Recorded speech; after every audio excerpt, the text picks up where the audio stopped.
Je sors de la projection du film 28 ans plus tard de Danny Boyle. C'est un des films que j'attendais le plus depuis ce début d'année 2025.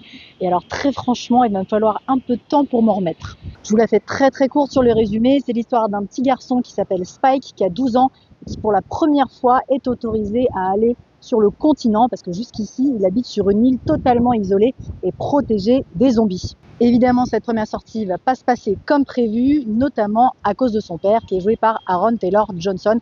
Et après, ça enchaîne, je ne vous en dis pas plus. Les images sont époustouflantes, et ce qui est complètement dingue, c'est que ça a été en grande partie tourné avec des iPhones. Comme dans tous les films de Danny Boyle, la musique est prépondérante et elle est particulièrement bien choisie, et le casting est globalement impeccable. Ça, c'était pour les éléments qui étaient selon moi nickel. Pour le reste, j'ai trouvé que sur le scénario, c'était un petit peu léger, un petit peu facile, un petit peu du film de zombies qu'on a déjà l'habitude de voir. Et pourtant, ça a quand même été écrit par Alex Garland, donc j'étais un petit peu étonnée.